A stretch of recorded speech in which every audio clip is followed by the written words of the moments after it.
if Labour win, that was it for you. You're going to leave the country. Now, where are you on that? Because Labour won. Well, I'm a man of my word, Matt. And first of all, I want to say thank you for having me in here. Pleasure. You're welcome. Pleasure. The story in your little newspaper thing was lovely. Got a great feedback on it. Do you know? Well, can I just say for the listeners, what is brilliant is because it was a piss tape, wasn't it? To be fair, and you came straight on and you said, "Can I have a copy of that?" And I'm going to put it on my. Look, so that showed a great, open, big heart. Sense I of thought. humour. I'm a man of my word, and even though we're all entitled to change their minds at time, and yes, I've changed many times. Anyhow, the question was, What are you doing? Have you left the country? undoubtedly, I came back just a few days ago for this interview and a few other interviews, and also to be involved with a business that the family is starting up again. But my base now is Marbella or Dubai and a little bit of London. But under no circumstances am I prepared to want to sort of work under a Labour government. And well, explain, because you do have a deeply held, passionate dislike for Labour.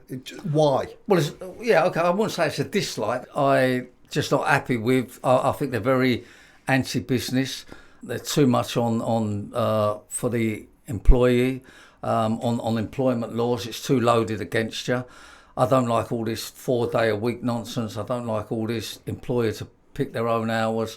I don't like all this nonsense of what they want to be called in the workplace.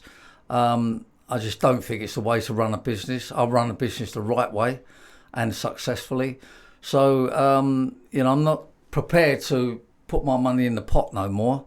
And also I have to say, pay for a lot of people that shouldn't be in this country, that are just abusing our benefits and whatever we're handing out to them. I'm just not into that. I'm not buying into it. Never have done, never will do. Obviously, I'm fairly careful of what I have to say about it, but believe me, they're taking us for fools. All their money comes from businesses, the tax we pay, and they're just taking the general public for idiots. And I've just had enough of it. Well, you set up, Pimlico Plumbers, which is, we were just talking about it before, was, with like the blue chip brand, right? It really was. And then you sold it. And now you're setting up, I understand, WeFix. Tell us about that. And also tell us about what it's like now to set up a business compared to what it was like when you were building Pimlico. Yeah, well, look, I started Pimlico Plumbers 1979 and sold it in 2021. 41 years, I think that is. I'm not very good at sums. I am with money, but not with sums. And I thought it was the right time to sell it at the time. It was just after COVID, and we was booming. Sold it to an American company, and they seem to be very good, the biggest home service company in the world. But very quickly, I think they give us about 140 odd mil or whatever, which has been very handy, not just for me, but family. Yeah, and of course. Charities and everything. All the bits and pieces. Yeah. But then I soon realised that, I'm no good. I'm not the retiring type. I ain't going to sit in a chair reading a book. So I realised that it was a bad mistake. One is I would have got so much more now for it because we was booming, absolutely booming.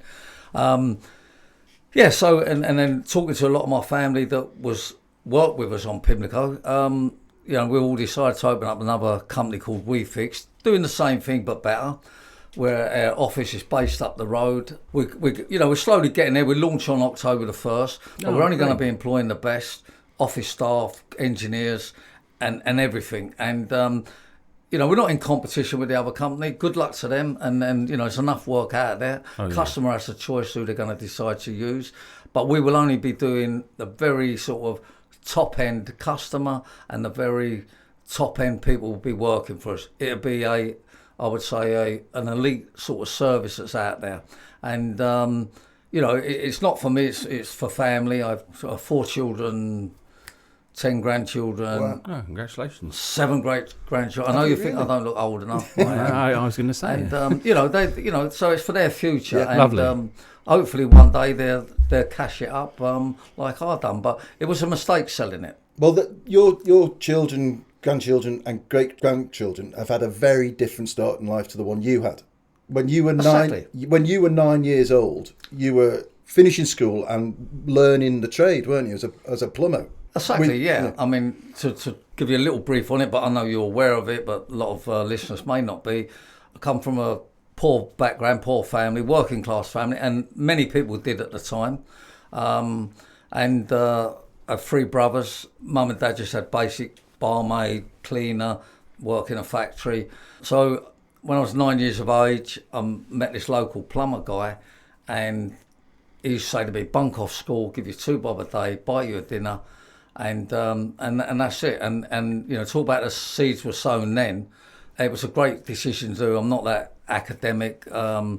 Obviously, I know all the basics. You know, what I mean, I'm not a fool, but it was a great move. I mean, this guy Bill Ellis, he had a motorbike, a car, jewellery, nice house, clothes, holidays, money, food. He just seemed to have everything. And I know now that if he'd have been a bank robber, I'd have been a bank robber, because whatever he was doing, I wanted to do. And he told you something which had a big lasting impact on you about learning a trade, right? Oh yeah, I mean, he used to say to me then, this was a long time ago, 60 odd years ago, and he said to me then, if you do an apprenticeship and you get a trade, he said, you will earn loads of money and you'll never be out of work. And he was true on that, and I tell that, and I've been telling people that for the last 40 years, and more so today. If you do an apprenticeship and a skilled trade, loads of money, never be out of work. It's interesting because it's something we've talked about, Charlie, a lot on the podcast. Is there's this kind of assumption now that almost everyone, I mean, more than half of people go to university, and there's not enough emphasis upon exactly what you just said. And I know you're passionate about apprenticeships, and politicians after politicians have always promised apprenticeships, skills revolutions. What would you do if you were in office now, if you were a chancellor or whatever? Yeah. What would you do to make a reality of what you just described? Okay. Well, I wouldn't need to be in office. I just need to work with the government. Right. When Cameron was in and Osborne, I was starting to work with them. Apprenticeship figures were raising. It was very trendy, fashionable. And I said to them at the time, but they never implemented it, but it will happen at some stage. The government needs to implement a government-funded apprenticeship scheme. So when you leave school, university for the well-off ones and the ones that ain't that clever, because no, I'm telling you, if you were that clever, you wouldn't go to university. Yeah. People say to me, did your children go to university? And I said, no, they're too clever for that. They got into the trade, but obviously we need lots of people to go to university for doctors and certain other jobs, but lots of stuff don't need that. You need the practicality of in the workplace. So government-funded apprenticeship scheme, and they either university or got a job when they leave school or sign up on this government-funded apprenticeship scheme. That would sort the youth unemployment out, it would sort the skill shortage out, and it would make a lot of the youngsters, being part of society more, yes, and obviously helping the economy. Yeah. It's a win-win-win situation. Yeah. And I don't think a lot of the government people get it because, they don't come from that background. But, an apprenticeship is as good as any degree. Yeah. And, I can probably better than a lot of them as well. I'm being honest, it is. You can take it anywhere in the world. And any skilled tradesman in London, especially plumbing, heating, electrics, you will earn as much as any bank manager in London. Yeah. No problem at all. Yeah. No problem whatsoever. When I left school at 17 and then went to a local newspaper as an apprentice, they called it indentures in those days, doing your indentures, and you were signed up to a 2-year contract and you got a small salary, but you got some money, and they also committed to give you proper training, and you had on-the-job training, and then they paid for me to go to Darlington Journalism College. And for, I think it was 2 lots of 3 months, so quite a big chunk of time, you learned shorthand and courts and crime and all of this stuff. And it gave you a complete grounding, but probably more importantly, it gave you a sense of making a living and making something of yourself, Part of society you become. As you said, all the bits there, they're all the bits I've been saying to people for years. The value for me as an apprentice and many others, first of all, you've got a job. That's the most important thing when you leave school, is to have a job. That's the start of it. And I signed up for 4 years, like the army, I think, but from 15 to 19. And, it keeps you in a form of contract, and you can't just leave. They can't just get rid of you. And believe me, I wanted to leave 1,000 times because my mates were earning more money, and they probably wanted to get rid of me 1,000 times. So it keeps you in work, and once you get over that problem of I want to go here, there, I don't want to be here, it makes you stick to it. And I was told then that what you don't earn as an apprentice, you will get later. Yeah. And these things are true. So true. And as you just said, it ties you in. And I was getting £3 a week or something. I think £2 an hour, 10 pence an hour at the time. I mean, can you believe it? I went for this job as an apprentice out in Rains Park. So I'd get up every morning from South London Elephant, go Victoria, get a train, sometimes pay, sometimes not. And then, I got this job as an apprentice, and the director of the company, Anglo-Scottish, I think that was called, and he said to me, look, it's 1 in 11 that's £8 an hour. He said, but I'll tell you what I'm going to do. I'll put the extra £8 and give you £2 an hour. And I thought, you know what I thought? It was a tight whatever. I was paying fares and travelling, but, it got me where I am today. Yeah. And many people that have done an apprenticeship, if you want to have own your own company, it gives you all them sort of skills and knowledge. And, if you just want to work for someone, you've still got it, you know what I mean? But for me, education started when I got into the workplace. Yeah. At school was going through the motions. Mm-hmm. But when I got in the workplace, that's when I got educated. And, I've been working since I was about 9. I've done loads of jobs for, like market stalls and bag wash and errands and car wash and, everything I could do possibly. And undoubtedly, by going to work young, it's given me good work ethics. Yeah. And my parents had good work ethics. They had no choice because they got 4 kids to look after and no money. Mm-hmm. And at them days, it was disrespectful not to have a job, which I think it is now personally. On that point, what do you say to I think I Googled it because I was reading your excellent book, by the way, called Bog Standard Business. Yeah. And you can get it on Kindle for $5.99. So I put an extra £6 in your bin yesterday. That's lovely. And what came through was the work ethic, clearly. Yeah. And as I was reading it, I was thinking, but for every one Charlie Mullins, there must have been 100 kids that didn't make that leap. And then you start talking about the NEETs, the not in education, training or tuition. The kids between 18 and 24 in this country who basically wake up and have got nothing to do all day.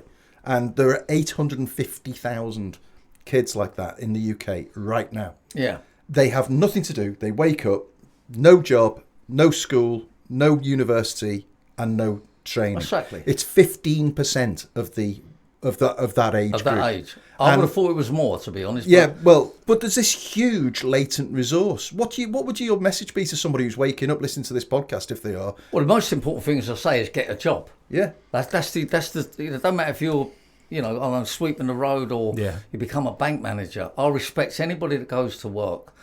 And it's a starting point. It's the change of, it's where you're going to wind up in life. And I never use that term, if I can do it, you can do it. I'm not into that nonsense. I'm into, if you've got the drive and enthusiasm and the willpower and the go in you, all them bits like, then you can make it. I mean, you don't need brains, you don't need a degree to do well in life. I mean, if I had brains, I'd be dangerous, to be honest.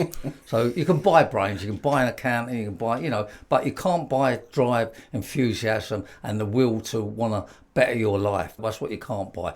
So I'll say this to anybody, whether you're young, whether you're 60 years of age and you want to go and work, just get a job. Take what's there. Don't let them mug you off with all this lower pay and all that nonsense. But get a job and you will just progress. You will not go backwards.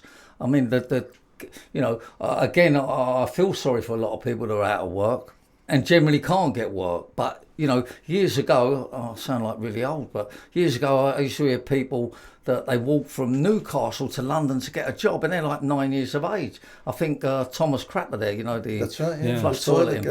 Now, that's in his book. So just get a job. And again, I'm just going to add this to it. There's a lot of crime going on. There's a lot of, things out there that are very disturbing that's happening. And, it appears, I mean, Boris Johnson, when he was running for mayor both times, he came round to our head office and we have loads of apprentices, about 400 people, and booming we was. And he said, how can we stop crime on the street? And I said, it's simple. Get the youngsters a job. Yeah. Simple. And he said, yeah, what do you mean? I said, well, you don't get youngsters in work going around stabbing people. And every time, not every time, but majority of the time, a youngster gets in a problem, he says what you just said, I've got nothing to do, I've got no future, I don't have a job. Yeah. So it resolves so many things, and it changes so many people. Do you know, absolutely. Isn't there a contradiction, though, a little bit in what you said earlier about why Labour have got it wrong because they're too much on the side of the employee, when actually Labour would say, well, we want to give people the chance to get into a job and not be mugged off, and to have the rights to stay and grow in a job. Isn't there a balance that maybe it's gone too far the other way? I don't think, look, Labour are anti-business. Nobody in the cabinet has ever run their own business in Labour. Very few of them have even worked in, a higher part of running a business. They've worked for charities, they've worked for non-profitable companies. They're like, we're not pen pushing, our civil servant, one of them pushers. Lawyers, Bank of England, they're not all that. Necessarily have the knowledge of business, and they're not business minded. They just don't acknowledge what's going on out there about getting people in. I'm all for fair employment. I'm not against that, but they're trying to bring in from day one a worker as same rights as someone's been with you for 2 years, and you cannot work like that, because the guy or he or she comes for an interview, they look $1 million, they talk $1 million, they turn up the next day, and you think, what the hell's going on here? You know, and so you need to have a trial basis with people on board. And, I've had people work with me 20, 30 years, 10, 15, loads of them. The idea of employing someone is to make sure they stay with you a long time. And you don't want to get rid of them, you don't want to get on their case. But unfortunately, I feel the employment law is loaded for them. And a lot of them have, had other people that have sort of gone against the employer and got a few quid out of it and all that. I've had one case against me in 41 years on the employment law, and that was a self-employed plumber, and we went all the way to the Supreme Court to prove that he was self-employed. But unfortunately, the story he told people indicated that he's a worker. A load of nonsense. He was VAT registered, he had his wife working for him, he was supplying his own tools. Absolutely nonsense. I mean, the guy evidently had an heart attack prior to this, and all of a sudden he was wanting to get money out of me. As simple as that. I mean, I'll say it up now, the geezer's he's a liar. So, Charlie, one of the things that's interesting, on the podcast we've been saying from the start, never underestimate Nigel Farage. I think that's been kind of like a through line. Yeah. Tell us what impresses you about him and why you've joined Reform. Okay, so as you know, I've always been Conservative. Yeah, exactly. Never been Labour, so you can't print that in there. So didn't you back the Lib Dems at one point? Or have I yes, you did, didn't you? That's because I fell out with Theresa May. Right. I think over Brexit. Yes. I mean, I was quite friendly with most of the decent ones in Conservative, and when they went for Brexit or she was like pushing, even though she didn't want it, so. I fell out with, not fell out like physically fell out, but just we was in disagreements, and I thought myself, I'm not sticking with you guys. So I went with Lib Dems, put a few quid into them, but there was no really fire there, you know what I mean? So a short while I was with them, then went back to Conservatives. I've known Nigel Farage for quite a few years. Yeah, we're not mates, you know what I mean? But we're drinking from the same teapot as far as politics go. Yeah. I believe he's the only person we have in the UK that can get this country back on track. He's outspoken, he's direct, he's not racist, he says it as you see it. I think he's a very fair man, and he doesn't put up with all the nonsense of, not answering a question or saying what someone wants to hear. And that's probably, I feel I'm a little bit like that. You can ask me a question, but it might not be the answer you want. It'd be the answer that I generally believe in. He's passionate about it. And look, I think the guy who's in, Starmer in down the street now, he's a caretaker manager. He's just keeping it warm for when Nigel Farage gets in there, which is 1,000,000 to 1 to happen. And I actually think there'll be an early election because I think they'll have a no confidence vote on Starmer. They'll all be stabbing each other in the back, and I think people will be screaming to get reforming. That's what I believe. But everyone's got their own opinion. No, but it's interesting because we were talking earlier about how irrelevant the Conservative Party suddenly seems, and yet the Reform Party is what everyone is paying attention to. And it was. I mean, the Labour victory, I guess, was the headline story. But the second story, by a long margin, was Reform. Suddenly, yes, of course, and that was in 4.5 weeks. So you have to ask, what's possible in 4 years, or maybe less? You guys are educated guys. You've got common sense. It's obvious, the power of what they come, and they got 5 MPs, which I think is remarkable from a standing start. Yeah, let's be fair, and we all know that if they had a long run up to this, maybe 12 months, then they'd be in number 10 now. For sure, and the amount of people that changed to reform, even with me, I was putting things out there going, Charlie, we hear what you're saying, we hear what he's saying, we're going to go reform. Let's be fair, the Conservatives had 14 years to get it right. They've gone from bad to worse. And, I have to be honest with you, the last guy in there, Rishi, I mean, if he worked for me, I wouldn't put him in charge of a broom. I'm telling you, I'm being honest with you. He just destroyed it, what I mean? Absolutely destroyed it. Boris, I think, was okay, but, he had tough times out there, and... What did you make of Liz Truss? Sorry? Liz Truss. Who? Moving on. I'll tell you what, on that note, let's take a very quick break, and we'll come back in a minute. We'll talk about Brexit, which is a place that we have a lot of common ground, actually, isn't it? Of course, yeah.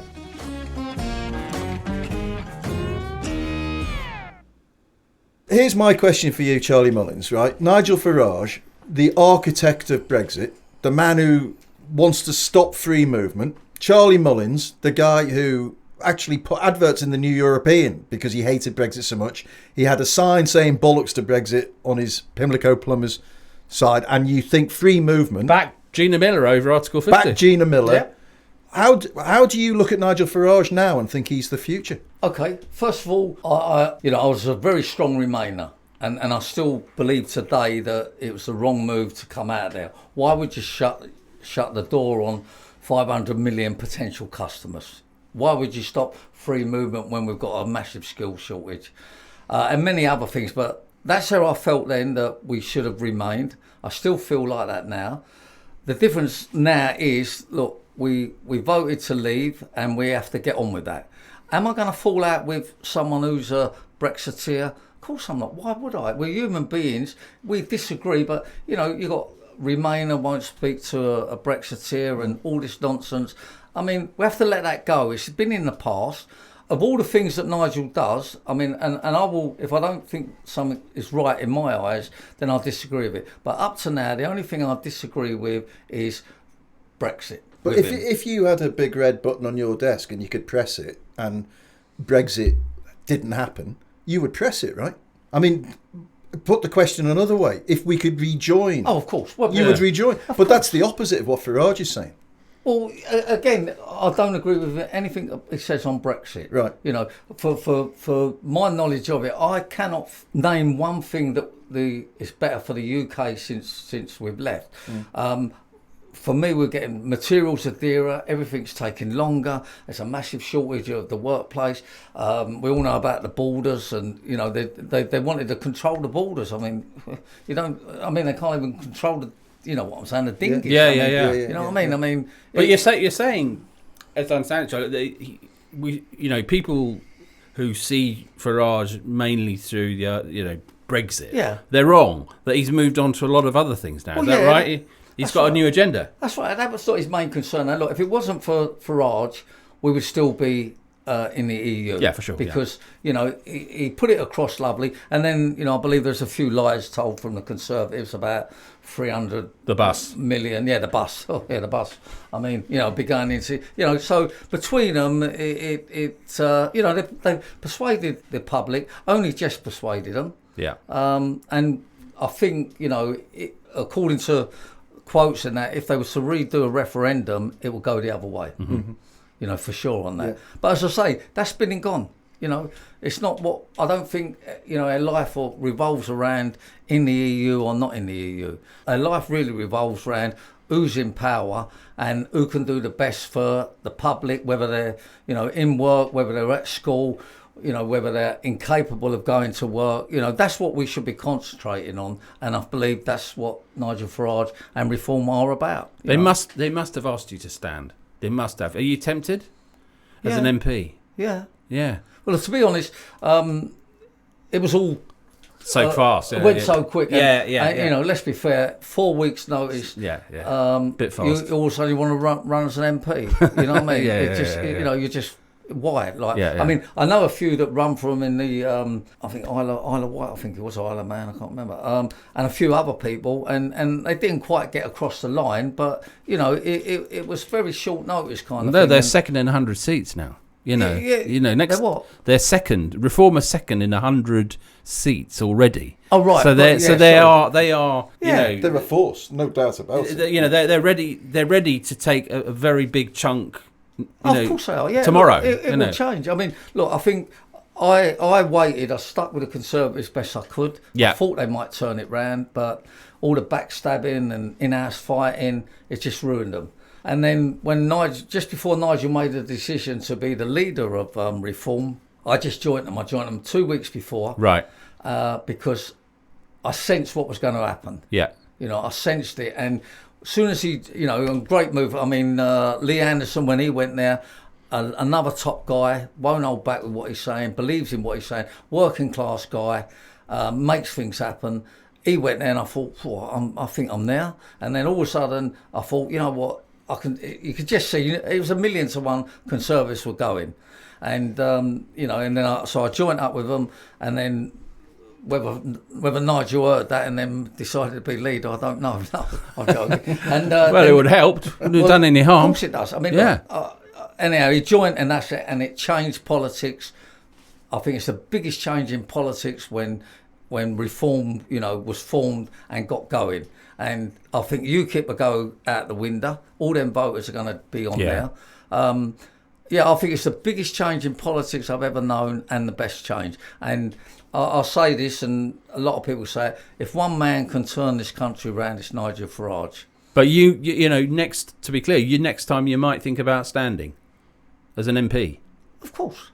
Yeah, I'm with them. I'm like 100%. Whether I'm better off running as an MP or just supporting them and having whatever input. I go to their press meetings. I go.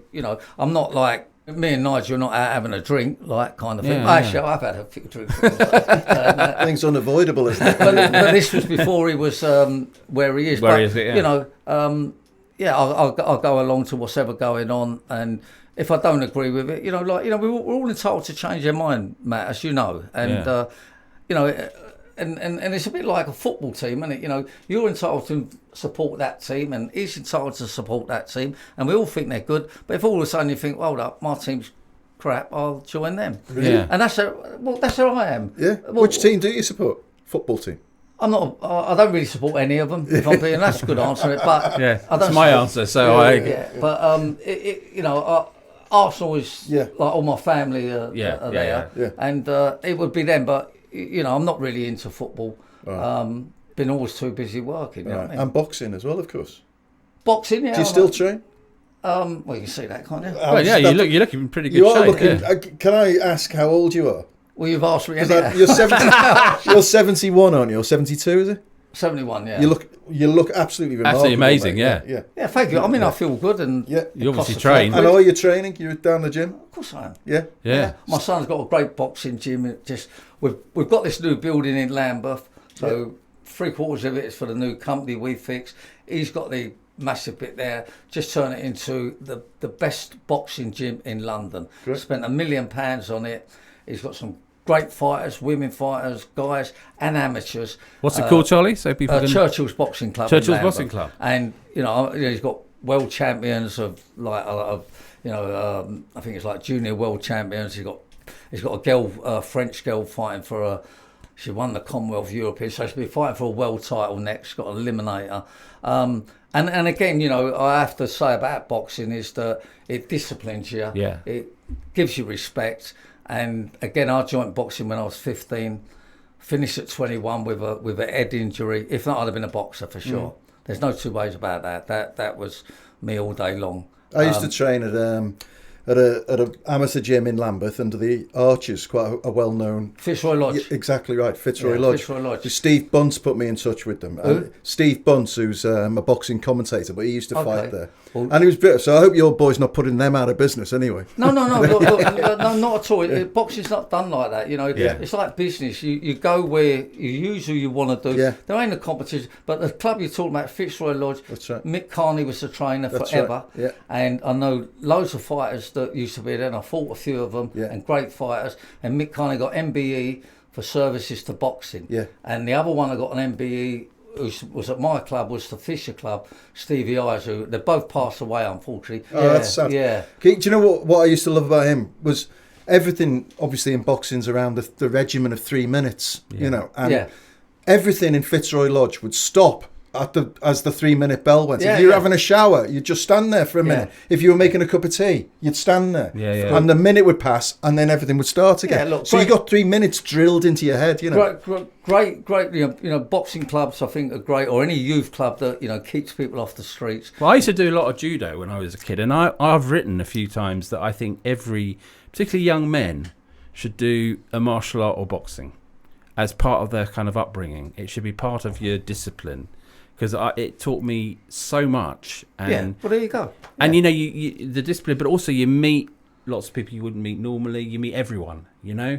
And it taught me a lot, and you know, Of course it does. And resilience as well. The resilience, but also it's like it. I think it would really help young men if they all did something like that. Yeah. You know, of that nature. I'm agreeing with you, but I'd rather all young People, ladies, of course, yeah. Because if I'm being honest, you know, it's the women today that, you know, really need to protect themselves. Of course, yeah, and it's great self-defense. I'd love to see that for women. And guys, you know, they've got many choices out there, haven't they? That's true, And, yeah. you know, no one should be forced into anything. You've got to have the willpower to want to do it. But, you know, any sport's a great sport. You know, that's true. That's true. It doesn't matter if you're a boxer or a table tennis player. You know, your discipline, your training, you've got that drive. You want to become a winner. So yeah, I'm agreeing with you. But I'd love to see it that across the you know. What weight did you box at? I started off at bantamweight and then featherweight. Yeah, fast featherweight. And you were decent, weren't you? Well, I won more than I lost. Yeah. But unfortunately, I boxed. Very on it. Actually, with Mick Carney from Fitzroy Lodge, we went to Germany. Yeah. He took a team to Germany to Dusseldorf. Dusseldorf. How do you know that? Because I read your book. I told you. Oh right. I thought you was there. And they're not exclusive. And I've done my homework. London versus whatever it was called, Düsseldorf, Germany. Yeah. And I stopped the geezer, I think, in 67 seconds. Right? Wow. Which was, you know, Fantastic. not a bit of luck, but you know, it was. And then another time I boxed London versus Wales at the Cat's Whiskers in Streatham. Brilliant. And I think I got knocked out in the. I can't remember second off. I can't remember I was knocked out, but anyway, I think third round, and wound up in hospital for a week with, you know, not you know, just anything that an head injury in boxing, they want you gone. Deal, yeah, then I went to go pro, and they put a stop on it with Mancini, and that was going to be my life. But you know, that's it. You know, but yes, I won more than what I lost. You know, Good stuff. Listen, I think that's the point. We're going to draw this to a close. Absolutely. We This are, is yeah. lovely. You're enjoying it. Well, come back sometime. Come back, yeah. You know, come back, and it's been wonderful. It's been really interesting, Charlie. But Thank I mean, you. we don't agree on everything for sure. But that's it's lovely to talk to I someone hope that way. we're having a conversation. Everyone starts to understand everybody's positions a bit more, you know, and it's look, it's useful. I think I'm misinterpreted a lot. People say I'm rude, blunt, direct. Call it what you want. But, you know, I'm not slagging anybody off. No, you're not. I've got no time for lazy people. I've got all the time in the world for people that unfortunately can't go work, disabilities or mental health, genuine issues, or they're caring for someone. But anybody that don't go to work and is capable and there's work out there for them, then I've got no time for. Charlie, thank you so much. And we wish you great luck with the new business. You're going to let me say my last bit. Say your last bit. Your last bit. Of course I am. Okay, so Albert Einstein, yeah? Yeah. This is true story. He says that if he could ever come back again, he would come back as a plumber. Do you know that? I didn't know. That's a true story. Fantastic fact. Now ask me what I would Why? come back. No, What would you come back as? What would you come as? Albert Einstein. Thank you. Top that. Charlie, Top that, thanks, mate. Charlie. Thanks, mate. Thanks so much. Lovely. Cheers. So that was Charlie Mullins. Great chat. Fantastic chat. Yeah, very broad-ranging. Obviously, loads of stuff that you and I might not agree with, And agree with. Lots we did agree with. And lots we did agree with, Not which least just shows you how... boxing and Yeah, I loved fantastic. all that. It was I great. loved all that. It was very sad to hear the passing of Mick Carney. That so was. Condolences to his family, belatedly. Please get in any questions for Sunday's Q&A episode to 2matts@tnepublishing.com. That's the number 2, MATTS @tnepublishing.com. Or you can leave a question for us on the YouTube channel, where you can also see our lovely faces. @Snick3927 said, "Great stuff, chaps. Sharper than anything I get here in Philadelphia." Well, nice to hear. Nice to know. Thank you very much indeed. And just to flex our impartiality muscle, @AS692419, send our regards to the 64291 family, said, "These guys are wrong on everything. They don't know anything about America." Well, there you go. You're probably That's right what we about call that. balance. You can get our Q&A episode and many more when you hit follow on your podcast app. Please do that. Please also tell anybody you know that doesn't listen to us to listen to us. And remember our subscription offer. If you like this podcast, you will love The New European. Go to theneweuropean.co.uk/2matts. That's the number 2, MATTS. And there's a link in the show notes. Thanks as ever to producers Matt Hill and Ollie Peart at Rethink Audio. And until Monday, It's goodbye from me. it's goodbye from him. Goodbye.